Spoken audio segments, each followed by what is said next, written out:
तिथले पर्यटक हरीश सोनी आपल्या सोबत इथे जोडले गेलेले आहेत। हरीशजी, स्वागत तुमचं। तुम्ही कुठे आहात आता आणि नेमकं काय घडलं? तुम्ही होतात का ज्यावेळेला हा गोळीबार झाला त्यावेळेला?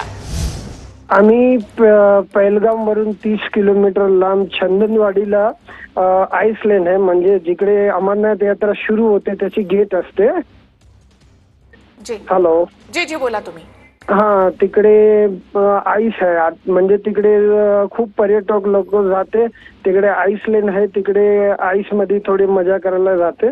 तिकडेच आम्ही होते, आम्ही खाली होते आणि माझ्या बरोबर 2-4 वरिष्ठ हे होते, म्हणून आम्ही वर नाही गेले। आणि तिकडे स्वित्झर्लंड आहे, तिकडे गोळीबारी झाली।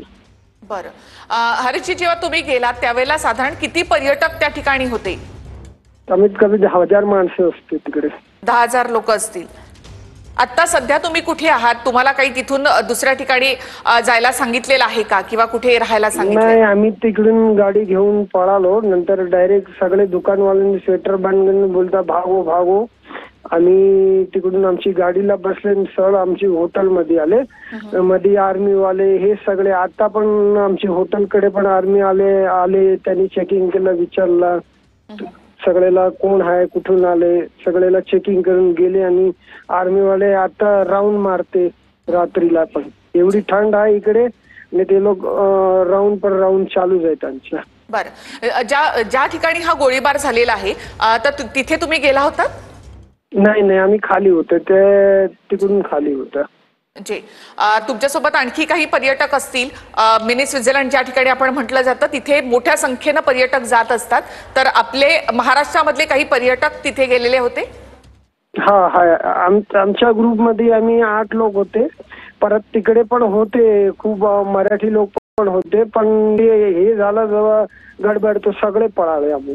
बरं, हरीशजी, आता म्हणजे ह्या गोळीबारामध्ये किती जणांचा मृत्यू झालेला आहे या संदर्भात काही तुम्हाला तिकडे माहिती मिळते? कमीत कमी 15 ते 20 लोकांना ठार केलं असं माहिती आली। बरं, तिथे तुमच्या ओळखीचं असं आणखी कोणी आहे, किंवा त्यांच्याशी काही संपर्क झाला तुमचा? नाही, आमची फॅमिली सगळे होते, ते सगळे सेफ आहे आणि आम्ही हॉटेलमध्ये आले।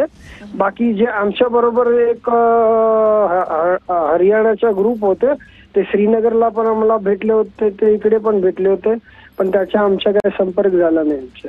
बरं, हा गोळीबार ज्या वेळेला होत होता तर त्या संदर्भात तुम्हाला कधी माहिती मिळाली गोळीबार झाल्यानंतर?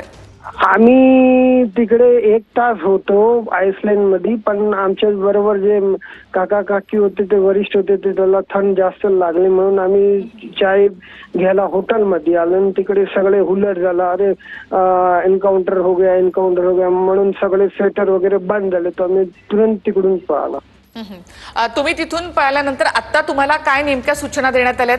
हॉटेलच्या बाहेर पडू नका, किंवा काय आता एकूण परिस्थिती काय आहे तिकडची? बोलतो काय, आर्मी वाल्यांनी सगळे हॉटेलला हे दरवाजा वगैरे बंद केला, आणि हॉटेलमध्ये जाऊन विचारते कोण आलाय, तुम्ही कुठून आहे, सगळ्याची इन्क्वायरी करते। आता तुमची गाडी आहे, ते गाडी इकडे दस्त येते। सगळी दुकानं, हॉटेल सगळी बंद करण्यात आली आहेत तिकडे? तुरंत आम्ही जेव्हा रस्त्यामधून येतो, 30 किलोमीटर आहे चंदनवाडी टू पहलगाम, रस्त्यावर जेवढी दुकानं सगळ्याचं स्वेटर डाऊन झाला होता। बरं, आणि म्हणजे किती CRPF वगैरे सगळं आता सगळ्या रस्त्यावर त्या ठिकाणी आलेले आहेत, आणि रस्तेही बंद केले? खूप गाडी आहे, आणि जेव्हा हे व्हायलेंट झाला होता तेव्हा पण इकडे ambulance, CRPF, Jammu Kashmir police सगळे रस्त्यावरच होते। आणि गाड्यांची चेकिंग सुद्धा केली जाते, सगळं विचारतायत कुठून आलेत काय? हा, ते असं पण नॉर्मल टाइमला पण ते लोक विचारते कोण आहे, आणि आता तर जास्त झाला त्यांचा विचारायचे। आणि हल्ला किती वाजता साधारणतः झाला? हा किती वाजता? 3:30 वाजता दुपारी झाला। दुपारी 3:30 वाजता, त्यानंतर तुम्ही तिथून निघालात? 3 ते 3:30 ला हे झाला परफेक्ट। आणि त्यानंतर तुम्ही तिथून निघालात? हा, त्यानंतर तिकडे निघाला। ज्यावेळेला हा हल्ला झाला त्यावेळेला साधारणतः किती पर्यटक पहलगाम आणि त्या सगळ्या परिसरामध्ये असतील? आम्ही जिकडे जे स्पॉटला होते, चंदनवाडी जे अमरनाथ यात्रा सुरू होते, जिकडून ते चोरते तिकडे कमीत कमी 3-4 हजार लोक होते, ते पळाले तिकडून.